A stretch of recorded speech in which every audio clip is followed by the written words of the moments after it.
स्वागत है आपका हमारे हिंदी के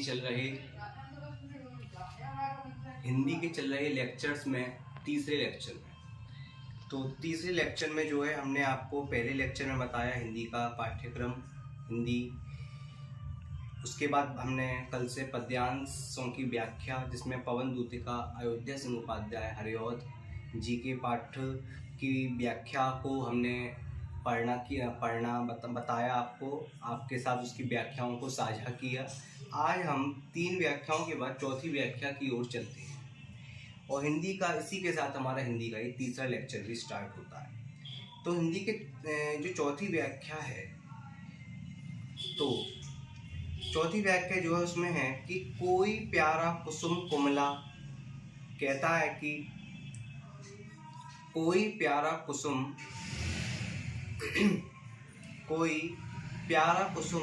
कुमला गेह में जो पड़ा हो, तो प्यारे के चरण पर ला डाल देना उसी को, यों देना ए पवन बतला, फूल सी एक बाला, मिलान हो कमल पग को चूमना चाहती है। राधिका पवन दूतिका को यह समझा रही हैं कि वह श्री कृष्ण के पास जाकर वियोगिनी बाला राधिका के दुख और संताप को चतुरता के साथ व्यक्त करे। राधिका पवन दूतिका को यह समझा रही हैं कि राधिका जी जो हैं पवन दूतिका को अपनी बातों के माध्यम से यह समझा रही हैं कि वह श्री कृष्ण के पास जाकर वियोगिनी बाला अर्थात राधिका के दुख और संताप को चतुरता के साथ व्यक्त करे।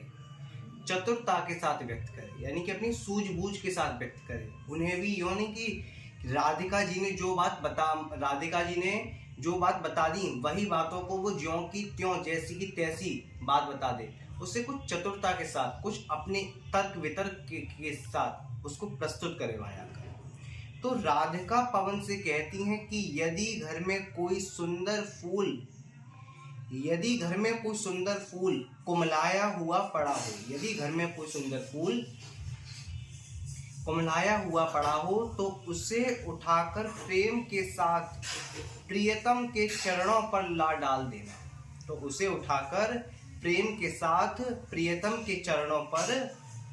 देना। इस प्रकार तू उन्हें बता देना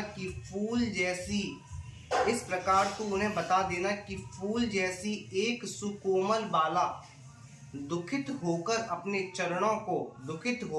आपके चरणों को चूमना चाहती है। कोई प्यारा कुसुम कुमला गेह में जो पड़ा हो। एक लाइन का मतलब समझेंगे, देखते हैं कि क्या बताते हैं इसमें। कि एक लाइन है कि कोई प्यारा कुसुम यानी कि फूल, कुमलाया हुआ यानी कि मुरझाया हुआ, गेह यानी कि घर में पड़ा हो।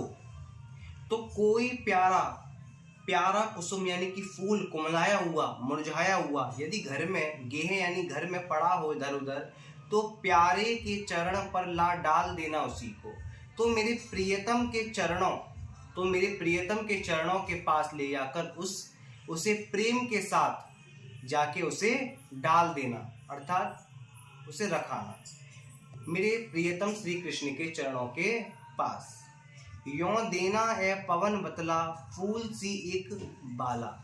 और हे पवन, उन्हें यह भी बता देना कि फूल सी यानी फूल जैसी नाजुक, सुकोमल, जैसे फूल कितना नाजुक होता है उसी प्रकार से राधिका जी अपने वर्णन कर रही हैं और बताती हैं कि मैं भी कितनी सुकोमल हूँ, मैं भी फूल जैसी कोमल हूँ। जैसे फूल इतना कोमल होता है कि हाथ लगाने से ही मुरझा जाता है।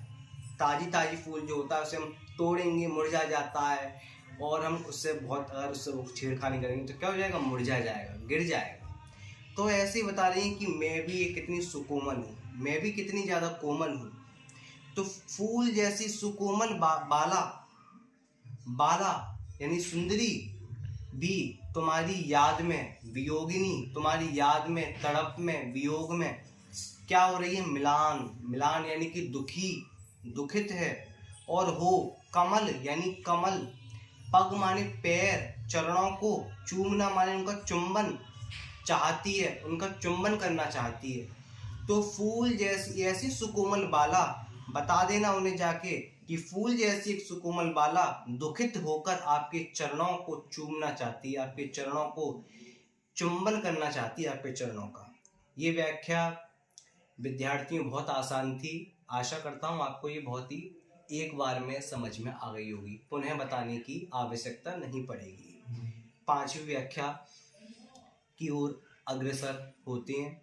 तो पांचवी व्याख्या में अयोध्या सिंह उपाध्याय हरिऔध जी पंक्तियों के माध्यम से बोलते हैं कि जो प्यारे मंजू उपवन या वाटिका में खड़े हों, छिद्रों में जा क्वणित करना वेणु सा कीचकों को, यों होवेगी सुरति उनको सर्व गोपांगना की, जो है वंशी श्रवण रुचि से दीर्घ उत्कंठ होती। लाके फूले कमल दल को श्याम के सामने ही, थोड़ा थोड़ा विपुल जल में व्यग्र हो डुबाना। यों देना ए भगनी जतला एक अम्भो जनेत्रा, आँखों को हो विरह विधुरा वारी में बोरती है। तो राधिका पवन दूतिका को यह समझा रही हैं कि वह श्री कृष्ण के पास जाकर वियोगिनी बाला अर्थात राधिका के दुख और संताप को चतुरता के साथ व्यक्त करें। चौथा जो भी हमने आपको इससे पूर्व में बताया है पद्यांश, और ये पांचवा जो बताने जा रहे हैं, इसका प्रसंग एक जैसा है, इसमें कोई अंतर नहीं है। हे पवन, यदि प्रियतम सुंदर उपवन या बगीचे में हो, तो बांसों के छेदों में जाकर उन्हें बांसुरी के समान बजाना। हे पवन, यदि प्रियतम सुंदर उपवन या बगीचे में हो, तो बांसों के छेदों में जाकर उन्हें बांसुरी के समान बजाना। इस प्रकार से उन्हें गोपियों का स्मरण होगा, जो प्रिय की बांसुरी सुनने की इच्छा से बहुत व्याकुल हो जाया करती थी। उन्हें बताना कि तुम्हारी वो प्रिय सखी जो तुम्हारी बांसुरी सुनने के लिए इतनी लालायित हो जाया करती थी, इतनी उत्कंठा होती थी उसे, इतनी ज़्यादा उसे अंदर तड़प होती थी, तो उन्हें जाके बताना। हे पवन, प्रिय के सामने एक खिले हुए कमल पुष्प को लाकर व्याकुलता के साथ थोड़ा थोड़ा जल में डुबाना। हे बहन, इस प्रकार उन्हें बतला देना कि कमल जैसी नेत्रों वाली, बहन कह रही है राधिका जी पवन दूतिका को राधिका जी अपनी बहन मानती हैं। भगिनी अर्थात विद्यार्थियों बहन, भगिनी बच्चों क्या होती है? बहन। तो इस प्रकार उन्हें बतला देना कि कमल जैसे नेत्रों वाली राधिका आपके वियोग में दुखी होकर अपनी आंखों को अश्रु पूरित रखती है। दोबारा एक बार देखेंगे और फिर आपको एक एक पंक्ति का अर्थ बताते हैं। तो हे पवन, यदि प्रियतम सुंदर उपवन या बगीचे में हो, हे पवन, यदि प्रियतम सुंदर बगीचे या उपवन या बगीचे में हो, तो बांसों के छेदों में जाकर उन्हें बांसुरी के समान बजाना। बांसों के छेदों में जाकर उन्हें बांसुरी के समान बजाना। इस प्रकार से उन्हें गोपियों का स्मरण होगा, जो प्रिय की बांसुरी सुनने की इच्छा से व्याकुल हो जाया करती थी। हे पवन, प्रिय के सामने एक खिले हुए कमल पुष्प को लाकर व्याकुलता के साथ थोड़ा थोड़ा जल में डुबाना। हे बहन, इस प्रकार उन्हें बतला देना कि कमल जैसे नेत्रों वाली राधिका आपके वियोग में दुखी होकर अपनी आँखों को अश्रु पूरित रखती है। अश्रु पूरित यानी कि आँखों को आंसुओं से पूरित यानी कि भिगोए रखती है। तो जो प्यारे मंजू उपवन या वाटिका में खड़े हो, जो प्यारे, हे पवन, जो प्यारे हे पवन यदि मेरे प्रियतम, प्यारे प्रियतम मेरे प्रियतम, हे पवन मेरे प्रियतम, जो प्यारे मंजू उपवन या वाटिका में खड़े हों। तो हे पवन यदि मेरे प्रियतम, मंजू यानी कि सुंदर, उपवन यानी कि बगीचे, वाटिका माने बाग बगीचे में खड़े हों, यदि खड़े हों तो छिद्रों में जा क्वणित करना वेणु सा कीचकों को। तो छिद्रों में जा क्वणित करना, तो बांसों के छेदों में जाकर, छिद्रों माने छेदों में, क्वणित माने बजना, क्वणित माने बजना, और वेणु माने बांसुरी के जैसे, कीचकों में, कीचकों को।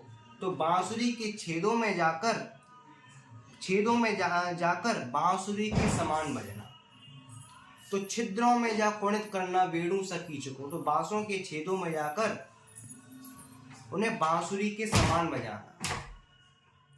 यों होवेगी सुरती उनको सर्व गोपांगना की, यों इस प्रकार उन्हें सुरती यानी कि याद आएगी, सर्व यानी सभी, गोपांगना माने गोपियों की, यों उन्हें याद आएगी समस्त गोपियों की, वहां पे जो उनके साथ, जो उनकी बांसुरी सुनने के लिए इतनी व्याकुल रहा करती थी।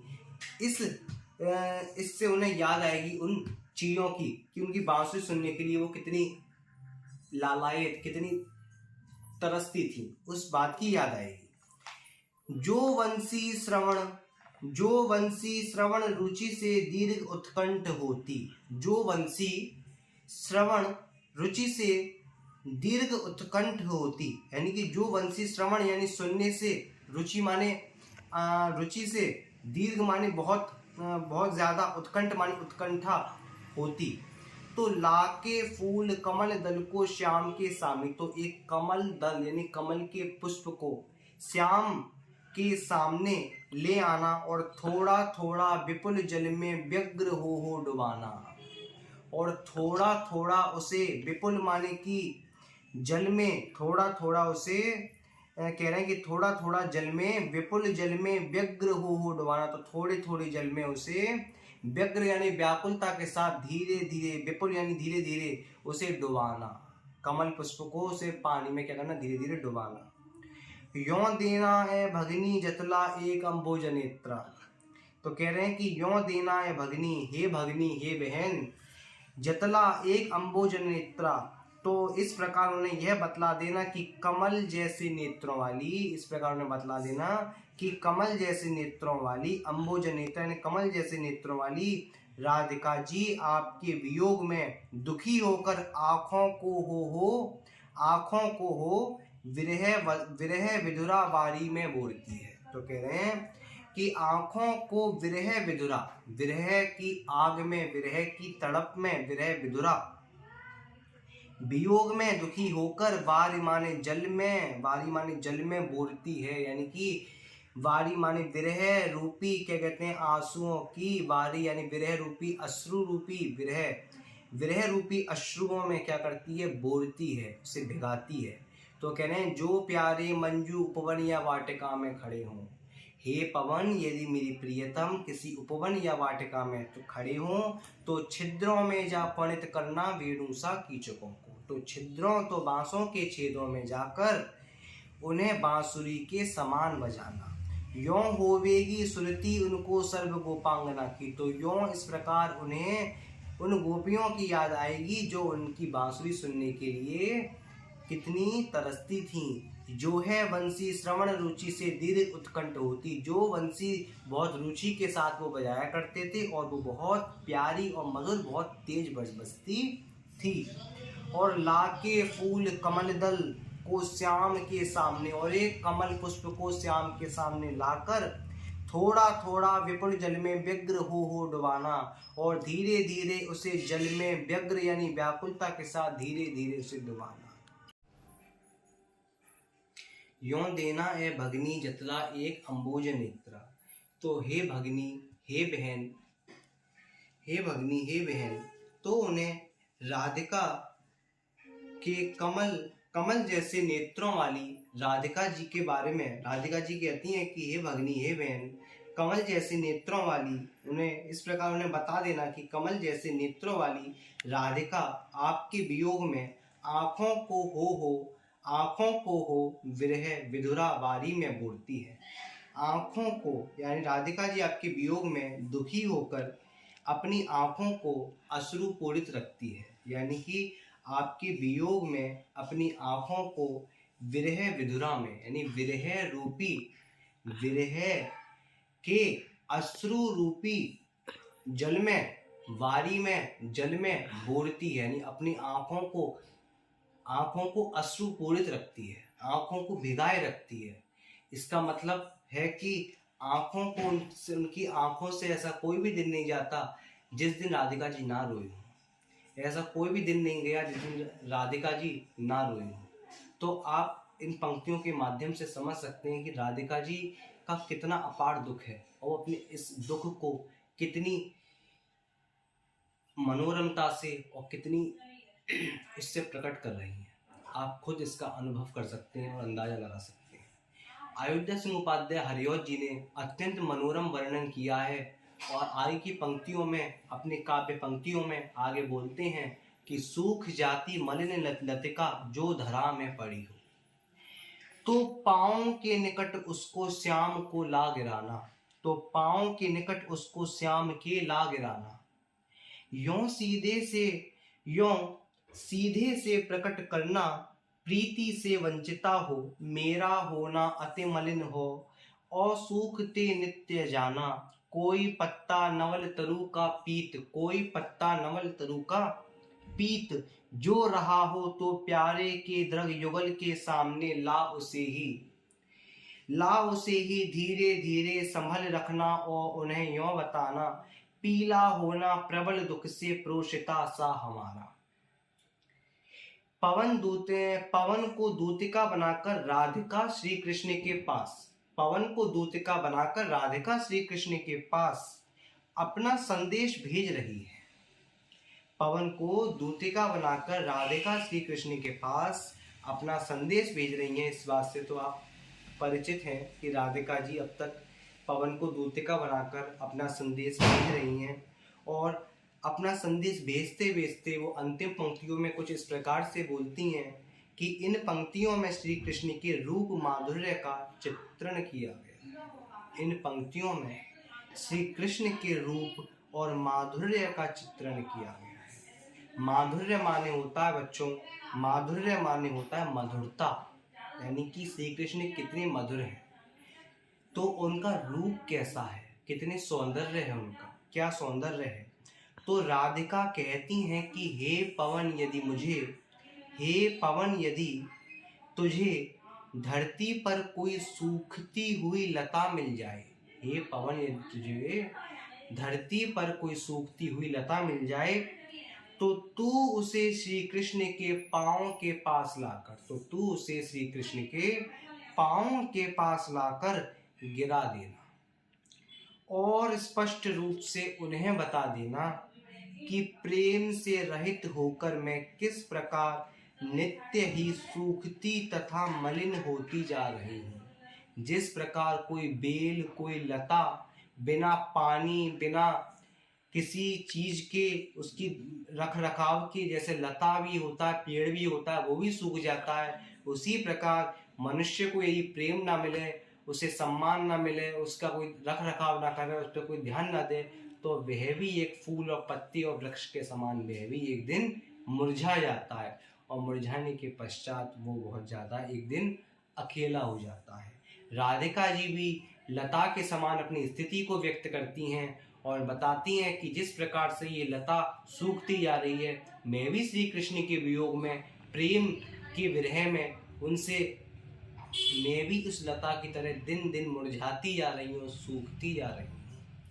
हे पवन यदि किसी नए वृक्ष का कोई पत्ता पीला पड़ गया हो, तो उस पीले पत्ते को प्रिय के दोनों नेत्रों के सामने धीरे से रख देना, और उन्हें बताना कि उसी प्रकार मैं राधिका भी प्रोषित पतिका नायिका के समान पीली पड़ती जा रही हूँ।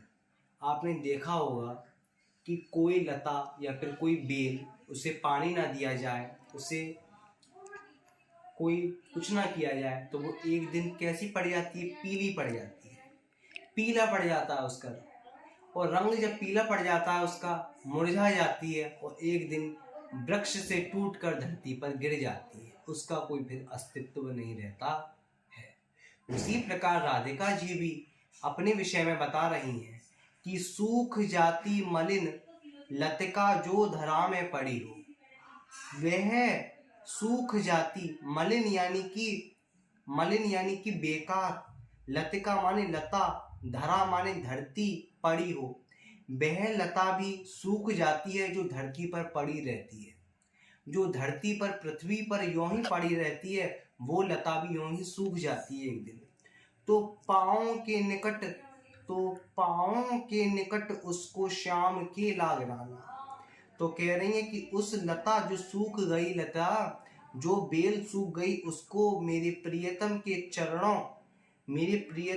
चरणों के पास जाके उसे रख देना, गिरा देना उसे। यों सीधे से प्रकट करना प्रीति से वंचिता हो, और उसे प्रत्यक्ष रूप से ऐसे प्रकट करना कि, और बताना कि प्रीति से वंचिता हो, कि जैसे किसी लता को भी प्रेम ना मिले, प्यार ना मिले, कुछ ना मिले, तो वो भी क्या होती है, एक दिन धरती पे गिर के वो भी एक दिन पीली पड़ जाती है, सूख जाती है। मैं भी प्रीति से, भगवान श्री कृष्ण अपने प्रियतम के प्रीति से, प्रेम से वंचित हो गई, छूट गई, वो मुझे छोड़कर चले गए। तो जब वो मुझे छोड़कर चले गए, मुझे ही छोड़कर वो चले गए, तो उससे मैं वंचित होकर, छूट कर उनके वियोग में मैं भी क्या हो गई, मुरझा रही हूँ। उस बेल की तरह मैं भी मुरझा रही हूँ। मेरा होना अति मलिन, मेरा होना क्या है, अति मलिन, मेरा होना बिल्कुल बेकार है, मलिन है बिल्कुल। और सूखते नित्य आना, मैं नित्य, रोज, प्रतिदिन सूखती जा रही हूँ, नित्य सूखता जाना। कोई पत्ता नवल तरु का पीत जो हो रहा हो। हे पवन, यदि किसी वृक्ष का कोई नया पत्ता, नवल यानी कि नया, तरु माने वृक्ष का, पीत माने पीला, पड़ रहा हो या हो गया हो, तो प्यारे के दृग युगल के सामने ला उसे ही। तो मेरी प्रियतम के दृग यानी नेत्रों के दोनों, युगल माने जोड़ा, दोनों नेत्रों के सामने ला उसे लाके धीरे धीरे संभल रखना, और उन्हें यों बताना, धीरे धीरे संभाल के उसे उनके नेत्रों के सामने रखना, और उन्हें यह बताना कि पीला होना प्रबल दुख से प्रोषिता सा हमारा। कि पीला होना जो है, प्रबल यानी कि उत्कंठ, प्रबल यानी कि प्रचंड रूप से, दुख से, जो दुख होता है, प्रबल दुख जो होता है, प्रचंड दुख जो होता है, प्रोषिता यानी प्रोषित, पूर्ण से हमारा, मैं भी उसी के समान दिन प्रतिदिन पीली पड़ती जा रही हूँ और सूखती जा रही हूँ उस लता की तरह। अयोध्या सिंह उपाध्याय हरियोज जी ने वास्तविकता में, सचमुच में विद्यार्थियों, बच्चों, इतना अच्छा वर्णन किया है पवन दूतिका के माध्यम से। राधिका जी ने अपना इतना अच्छा बताया है, और अयोध्या सिंह उपाध्याय हरियोज जी का तो क्या ही कहना, जो उन्होंने इतना अच्छा वर्णन किया कि सूख जाती मलिन लतिका जो धरा में पड़ी हो, तो पाँव के निकट उसको श्याम के ला गिराना। यों सीधे से प्रकट करना प्रीति से वंचिता हो, मेरा होना अति मलिन और सूखते ही जाना।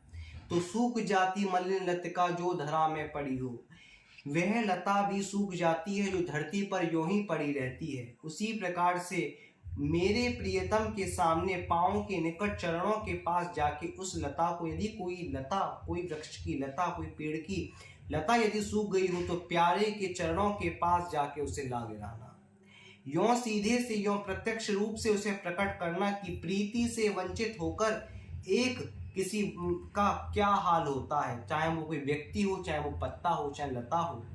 मेरा होना अति मलिन, राधिका जी अपनी दशा के बारे में वर्णन करती हुई कहती हैं कि मेरा होना अति मलिन, मेरा होना अत्यंत मलिन है, और ये इतना मलिन है कि मैं नित्य सूखती जा रही हूँ, और सूखते नित्य जाना, और मैं दिन नित्य प्रति सूखती जा रही हूँ। जैसे वो लता सूखती जा रही है, पीली पड़ती जा रही है, मैं भी श्री कृष्ण के प्रेम के विरह अग्नि में जलती जलती सूखती जा रही हूँ, विरह विधुरा में डूब डूब के विरह विधुरा में, और एक दिन सूखती जा रही हूँ और सूख के पीली पड़ गई।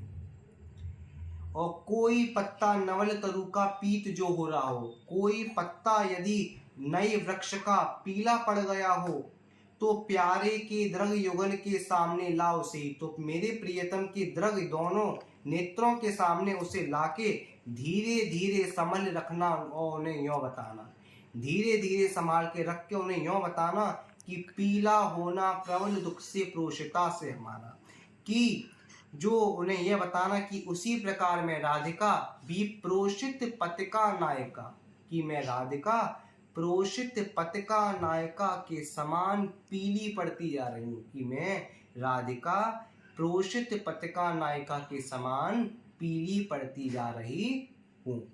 इसी के साथ ये आपका इसी के साथ ये आपका पवन दूतिका अयोध्या सिंह उपाध्याय हरिऔध जी का पाठ, इसका संपूर्ण पद्यांश 6 व्याख्याओं के साथ, 6 पद्यांश के साथ यही पूर्ण होता है। और आपको ये हमारे वीडियो कैसा लगा, व्याख्याएं समझ में आई या ना आई, कमेंट बॉक्स में ज़रूर बताएं। कमेंट बॉक्स में बताने के बाद फिर वीडियो अगर अच्छा लगा हो तो लाइक सब्सक्राइब जरूर करें, लाइक सब्सक्राइब करें, ज़्यादा से ज़्यादा हमारे चैनल को वॉच करें, लगातार देखते रहें, अच्छे से मन लगा के पढ़ाई करते रहें, अपना ख्याल रखें और क्या कहते हैं अच्छी तरीके से पढ़ाई करें, ख्याल अपना अवश्य रखें ताकि आगे भी पढ़ पाएँ। यदि आपका स्वास्थ्य अच्छा है तो आप आगे कुछ कर सकते हैं, स्वास्थ्य अच्छा नहीं है तो आप आगे नहीं कर सकते। स्वास्थ्य ही सबसे बड़ा धन होता है। तो आप अच्छी तरीके से मन लगा के पढ़ते रहें, धीरे धीरे पढ़ें, बहुत आराम से पढ़ना है। अगर हम धीरे धीरे कछुए की चाल भी चलेंगे तो आप बहुत कुछ कर सकते हैं। जल बिंदु निपाते ना क्रमशः पूर्यते घटा, सा हेतु सर्व विद्या नाम धनस्य च धर्मस्य च। जिस प्रकार जल बिंदु निपाते ना, जिस प्रकार जल की एक एक बूंद गिरने से घड़ा भर जाता है, उसी प्रकार क्रमशः पूर्यते घटा, सा हेतु सर्व विद्या नाम धनस्य च धर्मस्य च। उसी प्रकार यही सभी धन धर्म और सभी चीज़ों का हेतु कारण है। तो जिस प्रकार घड़े में जल की एक एक बूंद भरने से बेटा बूंद बूंद से तो सागर बन जाता है, इसी प्रकार बूंद बूंद से घड़ा भर जाता है, बूंद बूंद से घड़ा भर जाता है। तो आप एक एक लाइन याद करने से, एक एक चीज़ याद करने से पूरी किताब कंठस्थ कर लेंगे, पूरी अपनी पढ़ाई कर लेंगे। अगर आप 2 क्वेश्चन आज याद करते हैं, 1 व्याख्या रोज पढ़ते हैं, 2 व्याख्या रोज पढ़ते हैं मेरी वीडियो के साथ, मेरा लेक्चर रोज देखते हैं, जितना मैं आज 3 व्याख्या पढ़ा रहा हूँ 15 मिनट की, तो आप तो विद्वान बन जाओगे। तो बेटा जल बिंदु निपाते ना क्रमशः पूर्यते घटा, सा हेतु सर्व विद्या नाम धनस्य च धर्मस्य च। ये इतना श्लोक बेटा बढ़िया है कि अगर आपने इसको अपने चरित्र में चरितार्थ कर लिया तो आपको विद्वान बनने से और मनीषी बनने से कोई रोक नहीं सकता। आप ही हिंदी के सबसे बड़े विद्वान और हिंदी के सबसे बड़े विद्वत बन जाएंगे। मेरी वीडियो लेक्चर्स के साथ कनेक्टेड रहें, देखते रहें, प्रयास्तु गुप्ता प्रयास्तु ज्ञान केंद्र के साथ बने रहें। आप लोगों का प्रेम सहयोग प्यार चाहिए ताकि हम आगे के लेक्चर्स आपको अच्छी तरीके से पढ़ा सकें, आगे की आपको अच्छी तरीके से हिंदी की बेहतर तैयारी करा सकें, 2026 बोर्ड परीक्षाओं के लिए आपको अच्छी तरीके से बता सकें, आपका मार्गदर्शन कर सकें, बता सकें बेहतर तरीके से कि बोर्ड परीक्षा में हिंदी की का पेपर किस प्रकार से देते हैं, हिंदी की तैयारी किस प्रकार से करते हैं, किस प्रकार से हम अच्छे और आगामी उज्जवल भविष्य की ओर आगे बढ़ सकते हैं। आपको बहुत बातों के साथ आपके भविष्य का, आपके चरित्र का, आपका पूरा ख्याल रखने के लिए हम अग्रसर हैं और क्या कहते हैं हम आपके लिए बिल्कुल तत्पर हैं। तो हमारे चैनल को लाइक कमेंट सब्सक्राइब जरूर करें। कमेंट में ज़रूर बताएं कि मेरा बताया हुआ आपको समझ में आ रहा है या नहीं। यस सर या नो सर कह के ज़रूर बताएं कि सर हमें समझ में नहीं आ रहा है, हमें ये समझ में नहीं आ रहा, दोबारा बताएं। मैं आपको दोबारा बताऊंगा। अगर आप हमें बताएंगे ही नहीं तो हमें पता कैसे चलेगा कि आपको समझ में आया है या नहीं आया। तो हमें आपका यही रिप्लाई चाहिए कि हमारा पढ़ाया हुआ तभी सार्थक होगा कि आप लोगों को समझ आए। हमारा पढ़ाया हुआ तब तक सार्थक नहीं होगा जब तक आप लोग अपना रिप्लाई कमेंट में हमें नहीं बताएंगे कि समझ में हमें नहीं आया। हमारे लगातार वीडियो लेक्चर्स को देखते रहें। हिंदी ज्ञान केंद्र प्रयासु गुप्ता के साथ लगातार जुड़े रहें। आपका प्रेम सहयोग जरूर चाहिए। और बेटा याद रखना, अगर आप साइंस साइड के विद्यार्थी हैं तो आपको सामान्य हिंदी, जो कि मैं पढ़ा रहा हूँ, सामान्य हिंदी उसका अध्ययन करना है। अगर आप आर्ट साइड ग्रुप के हैं और आर्ट साइड वर्ग के हैं, कला वर्ग के हैं, तो आपको साहित्यिक हिंदी का अध्ययन करना है। हम आपको सामान्य हिंदी पढ़ा रहे हैं और यदि आप कला वर्ग के हैं तो आपको साहित्यिक हिंदी पढ़नी होगी। साहित्यिक हिंदी बेटा थोड़ी सी कठिन होती है सामान्य हिंदी से। सामान्य का मतलब ही होता है सामान्य, नॉर्मल हिंदी, बिल्कुल। तो आज की वीडियो लेक्चर में मैं यहीं से आपसे विदा लूँगा और इसी के साथ मैं अपनी वीडियो को यहीं पे विराम दूंगा। और कल हम बेटा आपको पढ़ाएंगे कैकई का अनुताप, मैथिली शरण गुप्त, या फिर कोई अन्य शीर्षक भी हम ले सकते हैं।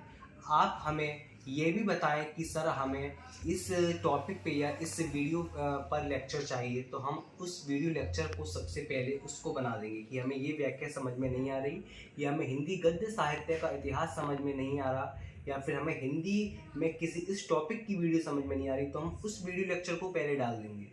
हम तो आपके अनुसार चलेंगे, आप जो कहेंगे हम उस लेक्चर पे, उस टॉपिक पे वीडियो आपको प्रदान करेंगे, आपको समझाएंगे। आज का वीडियो लेक्चर मैं यहीं पर विराम दूंगा और प्रयासु गुप्ता के साथ जुड़े रहें। और यहीं से आपसे मैं विदा लेता हूं और अपना ध्यान रखें, ख्याल रखें। धन्यवाद।